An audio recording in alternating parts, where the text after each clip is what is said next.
다른 실크 테라피의 활용 방안에 대해서 말씀드리도록 하겠습니다. 지금까지 우리가 사용해왔던 실크 테라피는 중점적으로 모발에 사용하는 제품으로 많이 알려져 있었습니다. 자, 그렇지만 실크 테라피라는 제품은 모발에만 사용하는 것이 아니라 우리의 스킨이나 얼굴이나 아니면 전체 바디까지 다 사용할 수 있는 제품입니다. 자, 바디까지 사용할 수 있다는 것이 아마 실크 테라피의 가장 큰 특징이 아닌가 싶습니다. 그러면 우리가 헤어가 아니라 스킨 쪽으로 넘어가 본다라고 하면 기존에 우리가 사용했던 바디 제품이나 아니면 피부 타입의 여러 가지 화장품 종류와 비교를 해볼 수가 있을 것 같습니다. 자, 기존의 화장품 종류들은 어떻게 됐을까요? 바디용이나 아니면 얼굴에 사용하는 제품들을 서로 분리를 해야 됐을 것 같습니다. 그래서 두 가지를 다 구입하거나 여러 가지를 활용하는데 비용적인 면도 우리가 고려하지 않을 수가 없었습니다. 자, 거기에다가 피부 타입이다라고 하면 얼굴 하나로만 우리가 예를 든다고 할지라도 여드름성 피부나 민감성 피부나 아니면 건조한 피부, 또 지성 피부, 우리가 한 가지 제품으로 해결이 되었던 것이 아니라 각자의 피부 타입에 맞는 제품들을 또 선별해야 된다는 어려움도 있었습니다.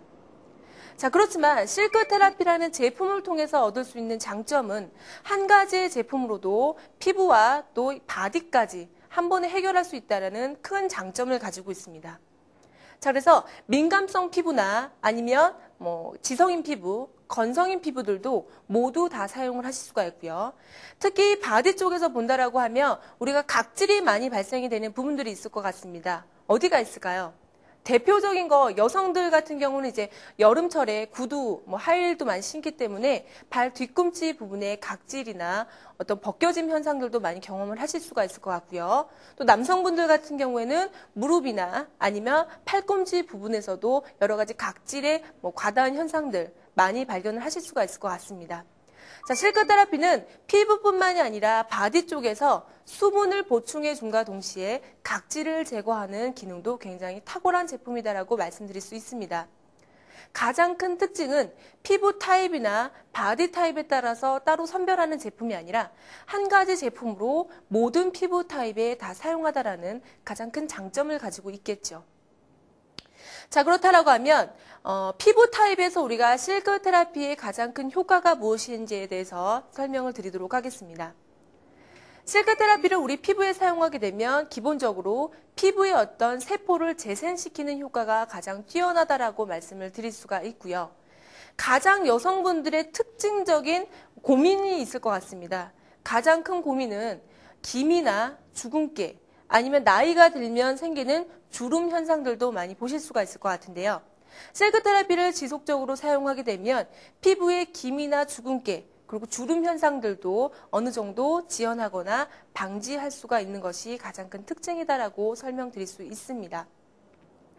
자, 또한 남성분들 같은 경우는 가장 고민하시는 부분이 확장된 모공 쪽에서 많이 고민을 하실 것 같은데요. 확장된 모공 쪽에서도 실크 테라피의 탁월한 효과들도 보실 수가 있습니다.